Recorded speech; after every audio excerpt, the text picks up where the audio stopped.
Hello guys, so kumusta? So ngayon ay isang linggo na itong ROG Xbox Ally X. So nasasanay na akong banggitin yung kanyang pangalan, no? Kasi usually napagbabaliktad ko yung Xbox saka yung ROG. So lumabas to October 16. So 1 week na nga to mula nung nirelease. So syempre kapag 1 week na nito, no, gumagawa tayo ng review ng pros and cons nito after ko siyang gamitin ng 1 week. So dito guys, malalaman nyo yung kinagandahan at syempre yung kinapangitan nitong handheld na to at kung worth it ba itong bilhin. Kasi medyo mahal talaga to guys. Ang presyo nito ngayon is 57,000. Let's go!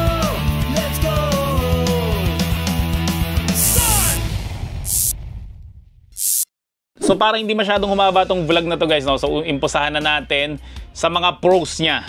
Syempre unang-unang pros nito ay yung kanyang ergonomics. So ang itsura nito guys, so para siyang ROG Ally X tapos ilagyan mo siya ng Xbox na controller nung pinagsama mo siya, ay ito yung kinalabasan niya. Itong ROG Xbox na Ally X yan. So makikita nyo dito mayroon siyang grip. So karamihan guys sa mga mahilig sa mga handheld o sa mahilig sa tech ay pangit na pangit sila dito, no? Kasi batrow ganito yung itsura nito. Pero ako nung nakita ko to, gustong gusto ko itsura niya kasi nakita ko sa kanya guys yung itsura ng PS Portal. Yung PS Portal guys, hindi siya ganun rin tinanggap ng mga tao, napapangitan rin sila sa itsura. Pero pag dumating ka guys sa edad ko, mas pipiliin mo yung ergonomic kesa sa kanyang aesthetic o sa kanyang itsura, no? Kasi ako, sarap na sarap akong hawakan talaga to. Yan, no? Nakita niyo yung grip na yan? Yan yung binabayaran dyan. So sa lahat ng handheld guys, as in sa lahat isama na natin yung Steam Deck. Ito yung pinakamasarap talagang hawakan as in overall sa lahat-lahat. So may nakatalo na sa Steam Decks pagdating sa ergonomics para sa akin. So kung laging nangangawit yung kamay mo at syempre naiinis ka sa mga handheld kasi nga hindi sila masarap hawakan, no? So ito guys yung bilin mo. Itong ROG Xbox na Ally X, sobrang sarap talaga o sobrang swabe talaga nitong hawakan. So pangalawa guys na kinagandahan nito ay syempre yung strong performance niya. Actually guys, itong ROG Ally X is okay naman na siya. So katulad nga nung sinabi ko na nakaraan, hindi ko masyadong pinapansin to, itong ROG Ally X, kasi nga marami tayong dumating na mga handheld na ni-review. Pero nung nawala yung mga handheld na yun kasi nga nabenta ko na siya, so ito yung ginamit ko. Nakita ko guys yung kinagandahan talaga nitong ROG Ally X. Tingnan nyo naman, no, ilang araw ko na itong di ginagamit, pero tingnan nyo yung battery niya, 100% pa rin. Kasi guys, sa lahat ng PC gaming handheld na gumagamit ng Windows, ROG Ally X ang pinaka-optimize. Actually, mas optimize pa nga to kaysa dito Para sa akin para sa akin yun So ito, marami pa tong update na kailangan, no. Kasi ito talagang, alam mo yun, yung talagang parang Steam Deck na talaga siya. Kung medyo nabibitin ka guys sa performance ng Z1 Extreme at kailangan mo ng mga 10 to 20% lang na boost, so ito guys, kasi guys Z2 Extreme na to. So ang katumbas ito guys, yung MSI Claw, yung color green, kasi Z2 Extreme rin yun. Pero guys ito, mas highly optimized to kesa doon. Kasi yun, medyo naglalag, medyo naghahang pa, tapos yung mga button niya, pag pinipindot mo, minsan di siya gumagana Pero ito guys, ROG Ally X to, nalilagyan mo nga lang siya ng Xbox sa gilid. And syempre may branding rin siya na Xbox dito, kaya sobrang optimized talaga nito. So kung ayaw mo nang naasar ka, napipikon ka kasi minsan may mga button na hindi gumagana, again guys, ROG Xbox Ally X yung bilin mo. With Z2 Extreme na to, kaya grabe yung performance nito. Nakita niyo naman, nung nakaraang in-upload ko na vlog, yung mga AAA games na tinesting ko dito, kayang-kaya nito. So pangatlong nagustuhan ko sa kanya, syempre meron siyang fingerprint na talagang responsive. Ayan o, diba? Kasi yung MSI Claw, hindi siya masyadong responsive pati yung ROG Ally X. Ewan ko ba, hindi rin siya masyadong responsive para sa akin. Pero ito guys, sobrang responsive nito. Lalo na sa mga katulad ko na pasmado ako. So kapag ka nababasa yung kamay ko, medyo hindi siya na-detect ng fingerprint Pero dito, madalang yung gano'n na senaryo na hindi siya na-detect ng fingerprint scanner. So ang next na maganda dito guys, syempre, ROG Ally X rin to. Nanilagyan mo nga lang guys ng Xbox na branding, kaya guys yung battery nito is 80 Wh pa rin. Pero guys, ito kung i-compare mo siya dito, patagalan ng battery, mas matagal to. Sa pakiramdam ko, mas matagal talaga siya. Nang kaunting-kaunti lang naman. Okay, siguro dahil medyo luma na nga to. So nag-degrade ng konti yung battery niya. Hindi ka mukha nito guys na bago pa siya. Pero yung 80 Wh na battery niya talaga guys, talagang hindi ka mabibitin. So sa mga AAA games guys, tumatagal siya ng mga up to 3 hours. Pero kapag ka mga indie games or mga simpleng games lang katulad ng Roblox, no? So tumatagal siya guys mga 5 hours. Tapos kung manonood ka naman ng movie lang dito, kahit magdamag guys, kayang-kaya nito. Siguro mga 8 to 10 hours kung manonood ka lang ng YouTube dito kasi nga Windows pa rin naman to. So pangatlong nagustuhan ko dito guys, yung yung kanyang display. So siguro sasabihin ng iba, sir, masyado nang maliit yung display niya, 7 inches. Which is totoo naman. Maliit talaga yung display niya, 7 inches. Pero guys, pag naglalaro ka ng mga games dito, mapapansin mo guys na talagang mas matagal siyang malobat dahil nga sa maliit na display niya. And syempre, kapag mas mababa yung kanyang resolution, hindi mo guys mapapansin na pixelated siya. Hindi ka mukha guys na kapag malaki yung display mo, halimbawa 8 inches to 8.8 inches, tapos binabaan mo yung resolution niya, mapapansin mo talaga guys, no, yung mga pixel nung kanyang screen. And sumunod guys na kinagandahan dito bukod sa kanyang display ay syempre yung kalahati nun, which is yung audio. So, naka front firing speaker siya. Ito kasi guys yung pinakamagandang position talaga ng speaker, which is front firing o nakaharap talaga sa yung speaker para mas maganda yung dating ng audio sa'yo, no? Kasi yung Lenovo Legion Go, nasa taas yata yung speaker nun eh. Pero yung Lenovo Legion Go naman guys is borderless siya. Pero dahil nga borderless siya guys, na wala na mapaglagay ng speaker dun sa harapan niya. Kaya dinlagay niya guys dun sa tuktok yung mga speaker ng Lenovo Legion Go. Kaya nga yung Lenovo Legion Go, sa mga rating talaga guys, isa yan sa pinakapangit na sounds. Sa totoo lang, okay? So dito naman guys, yung sound niya guys, sobrang ganda. Pag narinig mo to sa personal, maririnig mo talaga yung bass niya eh, kahit na ganito lang kaliit yung kanyang speaker. So masasabi ko na sa lahat ng gaming handheld ulit, kung hindi ito yung pinakamaganda guys, ay isa to sa pinakamagandang sound, no? So naglalaban sila nung MSI Claw na AI sa pagandahan ng tunog. Then sumunod na kinagandahan nito guys, syempre yung dahilan kung bakit hype na hype yung mga tao dito, yung kanyang Xbox Full Experience. Pero bago to i-release guys, meron na talagang Xbox Full Experience doon sa ROG Ally X. So nakita nyo naman yung sa isa kong vlog na ginawa ko yon. Kaya ganito na rin yung experience, no? So parehong-pareho rin siya nito. Iniba lang nun ay yung kanyang mga button, no? Kasi ito meron na siyang Xbox button. So ito guys yung mga nadagdag sa kanya ng mga button. Syempre meron tayong library button dito. So pag pinindot mo yan, so mapupunta ka sa library. So ito yung mga games mo. Then meron naman tayo ditong Armoury Crate button. So pag pinress mo tong Armoury Crate button, naka-merge na siya dun sa quick settings na button yan. So marami nang nakalagay dito. So pag lumipat ka naman dito, ito yung pinaka Xbox game bar mo rin eh. Ito rin yun eh. Ito pag pinindot mo to, itong bagong button na to. Ayan o. So itong dalawang button na to, ito lang siya, itong dalawa na yan. So meron tayong settings dito. Mic on, show keyboard, exit full screen. Ito, Xbox Social. Yan, so makikita nyo may mga friends na ako dito na nakakaunti. So kung naglalaro kayo, add friend nyo naman ako. Pangalan ko is Tagadurog na may 3G. Tapos syempre, audio, mix voice, tapos ito yung recording. Tapos ito yung performance. Ito yung mga gallery, yung mga nirecord ko. Tapos gaming co-pilot, and lastly ito yung widget store. Tapos meron dito guys na mga launcher. So ito yung Xbox, ito yung sa Steam, ito yung sa Ubisoft yata to, saka syempre yung Armoury Crate. Tapos ang maganda pa dito, talagang halos controller na lang yung ginagamit mo. Pwera na lang guys kapag pupunta ka ng mga task, kailangan mo talagang i-swipe to. So sana meron siyang button na pag pinindot mo ay lalabas to. Kasi dun sa ROG Ally X ko, pag pinress mo to, ganyan yung mangyari, no? Tapos, ito yung mga recent tasks mo.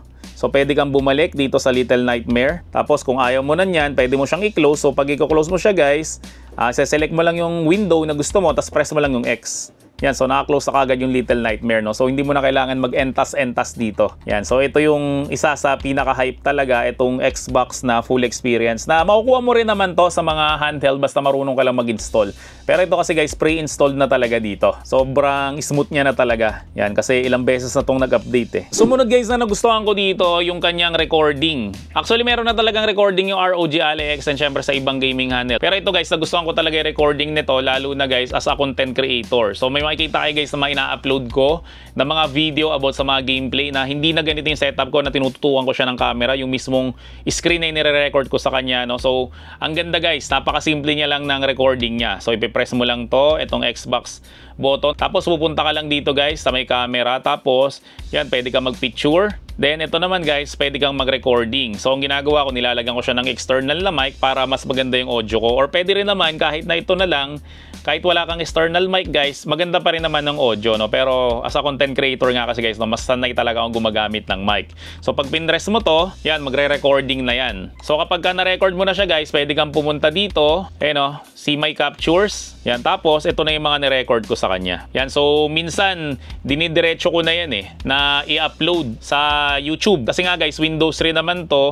So pwede akong dumiretso na lang sa YouTube and i-upload na lang tong mga gameplay ko na to. Ayan o, kamukha niya no. Itong gameplay ng Ninja Gaiden no. So siguro bukas i-upload ko yan para makita nyo kung gaano kaganda to guys, itong recording niya. Then sumunod guys na nagustuhan ko sa kanya, syempre lahat naman, halos na mga lumalabas ngayon na handheld ay 1 terabyte and mataas na rin yung RAM nila no. So ito guys is 1 terabyte and 24 gig yung kanyang RAM. Mas mataas dito yung sa MSI Claw 8AI kasi yon is 1 terabyte pero 32 gig yung kanyang RAM. Pati yung Lenovo Legion Go S 1 terabyte and 32 gig yung kanyang RAM no. Pero para sa akin guys, yung 24 gig okay na sa akin yon. And yung 1 terabyte guys, okay na rin sa akin yon.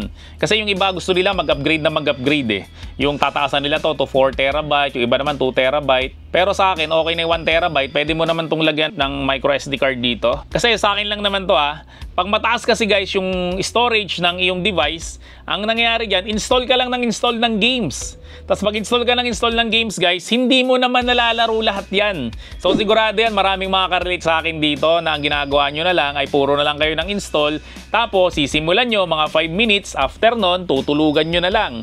Hindi nyo naman talaga lalaruin. So para sa akin guys, mas maganda pa kung 512 gig lang yung kanyang storage eh. Para guys, ma-focus ka dun sa game na gusto mo lang talaga. Di ba dati guys, nung panahon natin, ang pinapanood lang natin is Ghost Fighter or mga anime lang kasi wala naman talaga tayong choice. Pero ngayon guys, ang daming palabas sa Netflix, ang daming palabas sa YouTube. Hindi naman natin mapanood lahat kasi nga ang dami nating choice. No? So para sa akin, nakakapangit pa kapag mataas yung storage kasi nawawala tayo sa focus talaga guys. Again guys, ang nangyari nga doon, puro lang tayo install ng games tapos di naman talaga natin nilalaro. No? So 1 terabyte, okay na sa akin yan. 512 gig, okay na sa akin yan. Kaya nga ang binili ko na Steam Deck is 512 gig lang para makapag-focus lang ako guys dun sa game na gusto ko. Kasi pwede mo namang install, uninstall yan eh. So kapag natapos mo na yung game, magpalit ka ng game. At least guys, hindi ka nalilito kung ano ba talaga yung lalaruin mo. Katulad nito, ilan ba yung game ko dito?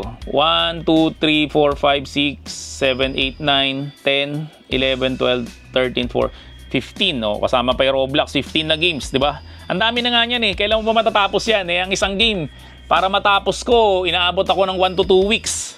So suggestion lang guys, na kapag hindi kayo nakatapos ng game, huwag kayong upgrade ng storage. Kaka-upgrade nyo, wala na kayo natatapos eh. Lalo na sa mga tito gamer na katulad ko, di ba? Meron na tayong pambili. Pero ang problema naman natin ngayon guys is wala na tayong oras. So mas maganda guys, mababa lang storage yan para makapag-focus ka guys dun sa game na nilalaro mo. And isa pa guys, ang maganda dito, kung gumagamit ka ng secret app, ay pwede to guys kasi Windows to. So yung secret app guys, makakapag-download ka dun ng mga games. So alam nyo na, ibig ko sabihin kapag makakapag-download ka ng mga games.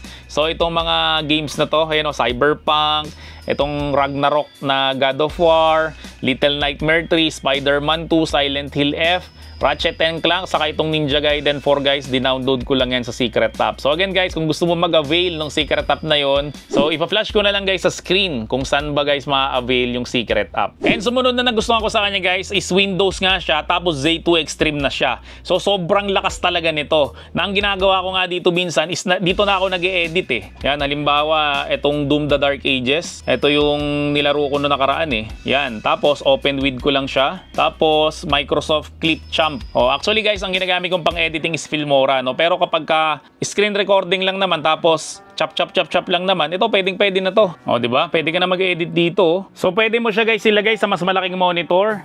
Yan o, nakakabit lang siya dito sa mahabang monitor na to. Siyempre, lagyan mo lang siya ng mouse and keyboard and ikabit mo lang siya dito sa dock. And yan, meron ka ng desktop. O, di ba? Sobrang cool. And isa pa guys na nagustuhan ko sa kanya dahil nga guys Windows device pa rin to. So mas marami ka guys games na pwedeng ilagay dito. Kasi guys ang Windows talaga ang may pinakamalaking game library. So mas marami pa yan guys kaysa sa PlayStation, sa Nintendo Switch, sa Steam. Kasi guys yung Steam pwede mo ring laruin dito. Di ba pinakita ko nga sa inyo pag pinress mo to? Ayan o, lalabas o. Meron tayong Xbox launcher dito. Meron tayong Steam game. Meron tayong Battle.net dito.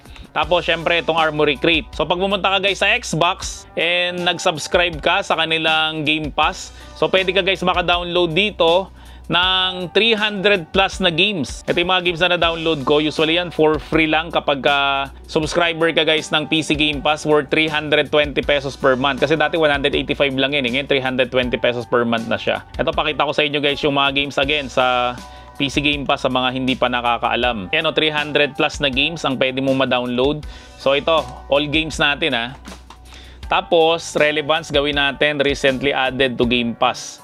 Yan o, makikita nyo to, Ninja Gaiden 4. Kakalabas pa lang yan, pero available na kaagad siya sa PC Game Pass. For free. Hindi mo siya babayaran guys ha, basta nagbabayad ka lang sa kanya ng 320 pesos monthly. So para siyang Netflix pero imbis na video yung pinapanood mo, nakakapaglaro ka guys ng mga game. Yung Expedition 33, so libre rin yun dito. Itong Hogwarts Legacy, libre rin yan guys. Ang dami pa dito, yung mga Assassin's Creed, itong Silksong na to, libre rin yan. Ito, bago lang rin to. Prince of Persia na Rogue. So, libre lang rin yan dito. So, kung meron kang ganito guys, mas maganda mag-subscribe ka sa PC Game Pass para maka-download ka nga guys ng legit na mga games para nga guys dito sa handheld mo. 320 pesos monthly lang yan. Kasi kung may pambili ka ng ganito na 57,000 pesos, for sure naman may pambayad ka naman na 320 pesos monthly. Diba? So, halos lahat guys ng games mada-download mo dito ng hindi emulated. Syempre guys, yung mga Mario, yung Donkey Kong, yung Zelda, so hindi mo siya malalaro dito kung hindi mo siya emulate. And syempre, Windows to. Kung sanay ka lang talaga sa Windows guys, napakatindi ng Windows sa emulation. Lahat guys na pwede mong iba to, malalaro mo talaga dito. Lalo na guys na powered to ng Z2 Extreme. Then next na nagustuhan ko dito guys, yung kanyang haptic feedback. Ang ganda guys ng feedback nito. Yung vibration niya kapag ka naglalaro ka, feel na feel mo rin talaga yung games dito. You know? So para ka rin talagang naglalaro sa Xbox o sa PlayStation. Pero syempre walang tatalo sa haptic feedback ng PlayStation. Sobrang halimaw na guys ng DualSense eh. Then sumunod guys na nagustuhan ko dito is yung kanyang cooling. So kung yung unang ROG Ally, yung color white, meron siyang issue ng overheat, di ba? Niluluto nga nun yung memory card niya, kaya maraming nasisiraan ng memory card talaga dito eh. So kapag ka nakabili ka guys ng second hand nun, i-check mo yung memory card kung buo pa, itanong mo dun sa seller. Kasi usually yan, sira na yung slot ng memory card, no? Kasi nga naluto na talaga yon. So habang nilalaro ko to guys, no, hindi ko talaga to naramdaman na sumobrang init talaga to. Kahit na guys Z2 Extreme to, na alam naman natin na ang Z2 Extreme ay talagang prone talaga siya sa init. Hindi ka mukha guys nung MSI Claw 8AI na Intel, so malamig talaga yun guys, no? So ito, malamig rin talaga siya. So isingin ko na rin guys, no, kung hindi mo trip to, itong Xbox na interface, pwede mo pa rin guys gamitin yung Armoury Crate. Kasi para sa akin guys, no, mas solid pa rin to, itong Armoury Crate. Sa lahat guys ng user interface, katulad ng Lenovo Space, yung MSI Center M na talagang sobrang, alam mo yun, sobrang naghahang siya, sobrang nagrirag siya. Itong Armoury Crate talaga guys, ito yung pinakamaganda yun na user interface. Bukod dun guys sa SteamOS, ito guys sobrang swabe nito. Yan o, makikita nyo na lahat ng games nandito na. Ito mga Steam, tapos syempre ito naman ay mga Xbox na games. Tapos very simple siya guys, no? Nandito lang yung mga games mo. Tapos kung gusto mo ng game platforms, nandito rin siya, you know, Epic Games, Ubisoft Connect, GOG Galaxy, EA App, Steam, Xbox, ito Battle.net. So nandito lang rin siya, yung mga favorites na games mo, pwede mo rin siya ilagay dito. So mas ginagamit ko nga talaga guys, itong Armoury Crate, kaysa dun guys sa library ng Xbox. Kasi ito medyo, ano siya, parang nakaka-overwhelm siya. Ang dami niyang icon eh. Ang dami niyang kung ano-anong nakalagay dito. Ayan oh, may icon na dito, may mga pindutan pa dito. Tapos may play later pa dito, play history. Ang dami niyang mga nakalagay. Hindi ka mukha nitong Armoury Crate. Napakasimple ng interface nito. So mas ginagamit ko talaga to kaysa dun sa Xbox na user interface. And last guys na nagustuhan ko dito, ay meron na siyang libre na case. So, yan kasi yung reklamo ko dati sa ROG Ally X kasi wala siyang free na case. Di kamukha ng Lenovo Legion Go and syempre ng Steam Deck. Meron na siyang hard case. So, sa mga nag-pre-order dun sa Asus Store mismo, meron siyang libre na case. So, yung sa akin, nakuha ko na pero binenta ko rin kasi hindi ko naman talaga ginagamit yon. Pero salamat pa rin sa Asus, no? Kasi nagbibigay na talaga sila ng libreng case. Hindi man sa lahat, pero at least dun sa mga nag-pre-order talaga, may natanggap talaga akong case. So, konting commercial lang para may pambili tayo ng next handheld na i-review. Meron kasi kaming 20,000 mahigit na collection ng mga retro games. So kung gusto mo guys mag-avail nito, so hanapin mo lang kami sa FB Gadget Syndrome at sabihin mo lang na napanood mo tong video na to para ibigay sa iyo ng 199 pesos lang. So balik na tayo sa pinapanood mo. So yun lang guys yung mga pros natin. Syempre wala namang perfect na handheld, no? So dako naman tayo doon sa mga cons natin. Syempre unang-unang cons nito yung kanyang presyo.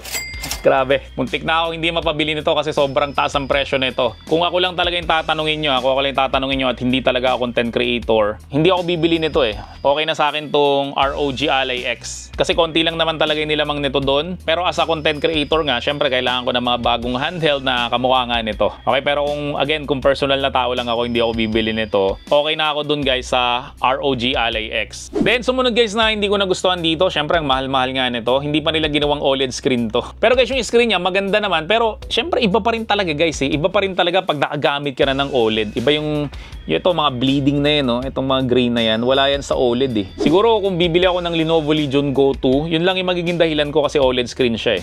Kasing powerful lang naman ito yon. Pero dahil nga OLED screen siya, yun lang siguro yung magiging selling point nun para sa akin. At syempre, mas malaking screen. Kaso pag mas malaki naman yung screen, mas mabigat siya at hindi na talaga siya handy. Parang hindi mo na matatawag na handheld yun eh. Kasi lagi nakapatong yun, di ka mukha nito na pwede mo siyang angatin. Kahit nga anak ko, kayang-kaya itong buhatin eh, habang naglalaro. So IPS display pa rin naman siya guys, pero maganda naman yung angle niya, no? Kahit saan mo siya tingnan, kitang-kita mo pa rin siya. Pero sana ginawa nilang OLED, no? Kasi ang mahal nito, tapos hindi pa rin siya OLED. And sumunod naman guys na reklamo ko dito, may mga games na hindi siya optimize. Katulad nitong Hi-Fi Rush na minsan kapag ka-inopen mo to, ay kalahati lang siya ng screen. Yan. So, kailangan mo pa siyang baguhin, kailangan mo siyang iset sa full screen, kailangan mo siyang iset sa window, kailangan mo siyang iset sa borderless para maging full screen siya. Yun yung una kong na-encounter dito. Ewan ko lang ngayon, try natin ulit na i-open kung ganun pa rin siya. Kasi nag-update na ako na nag-update nito eh. Inabot nga ng ilang oras yung pag-update ko nito, so sobrang dami ng update. So, kapag may mga update guys, huwag kayo mapipikon, huwag kayo maiinis kasi sobrang importante niya mga update na yan. Okay, so ito okay na siya. So siguro naaayos siya sa update o siguro naayos ko na siya kasi nga sinetap ko na to, no, na maging full screen talaga siya. Konti lang naman, may mga games na hindi talaga siya optimized para dito. Hindi ka mukha guys sa Steam Deck talaga na kahit anong game pag pinlay mo, matik ka agad eh, na naka full screen ka agad siya eh. Then sumunod guys na hindi ko nagustuhan dito yung kanyang mga button kasi maingay. So ang magandang gumawa talaga sa akin ng handheld sa mga button ay yung mga gawa ng Anbernic. Ito, pakinggan nyo to ah.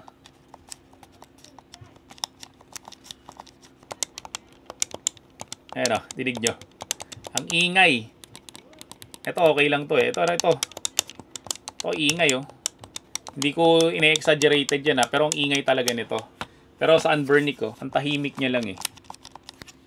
So, isa pa guys hindi ko nagustuhan dito ay akala ko yung mga binili ko na games sa Xbox ay malalaro ko rin dito. Marami kasi akong binili sa Xbox na mga games eh. Yung talagang Xbox kasi nga dati may Turkey region so nakakabili ka ng mura doon. Pero hindi lahat yun guys na-i-install mo. So ang na-install mo lang dito guys yung may mga play anywhere na option. Ito kamukha nito, itong Marvel vs Capcom na to na Infinite. Ito, may play anywhere option to eh. Kaya pwede ko siyang install dito, tapos pwede ko rin siya guys install dun sa Xbox ko. Tapos, itong Psychonauts, itong Power Wash Simulator, itong Wasteland, League of Super Pets, yung Cuphead na yan. So, mga pwede kong install yan dito. Pero, sobrang dami kong games. Siguro mga kulang-kulang 100 games yung nabili ko na sa Xbox, pero karamihan doon ay hindi ko siya na-install dito, no. So marami sigurong napeki, no, na akala nila na kapag sinabing Xbox na branding na to, akala nila yung mga Xbox games nila malalaro nila dito. And isa pa guys, hindi ko nagustuhan sa kanya sa ngayon, and yun rin naman hindi ko nagustuhan sa ROG Ally X talaga, na sobrang konti na mga accessories nila, no? Actually, ang nabili ko lang dito na accessories ay itong tempered glass. Kasi yung sa tempered glass nito, itong ROG Ally, kasya rin naman dito, no? Kasi pareho lang naman siya ng screen. And isa pa sa nabili ko sa kanya na accessories ay itong case na to. Yan, para may protection lang siya.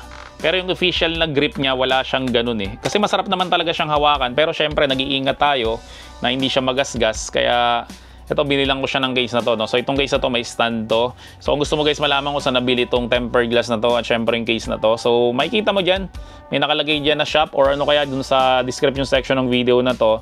Ilalagay ko dun guys yung link kung saan ba nabibili yun. So, ang conclusion ko lang guys, no, sa isang linggo ng paggamit nitong Xbox na ROG Ally X, bilhin mo siya guys kung gusto mo ng PC gaming power na on the go. Kung lagi kang umaalis ang bahay nyo, so napakaganda nito. Kasi guys, ito yung isa sa pinakamalakas na gaming handheld ngayon. Kayang-kaya nito guys maglaro ng mga AAA games, God of War, yung Ninja Gaiden 4, kahit ano guys ibato mo sa kanya, kayang-kaya niya yan, no? So, from medium to ultra settings, kayang-kaya niya, wala kang magiging problema. Kahit Cyberpunk pa yan, kayang-kaya niya rin yan guys. Tapos, syempre, kung mahalaga sa'yo guys na katulad ko, yung komportable siyang hawakan. So, kung napapangitan ko dito, wag mo na lang pansinin yon. Syempre, mas importante sa atin as a tito gamer or as a daddy gamer, yung comfort niya. Sobrang komportable talaga nito guys. Grabe, pag hinawakan mo talaga to, parang kinurba talaga sa kamay mo. At syempre, kung gusto mo ng matagal na baterya, kasi nga 80 watt-hour yung battery nito, kaya tumatagal talaga to kaysa dun sa mga ibang handheld.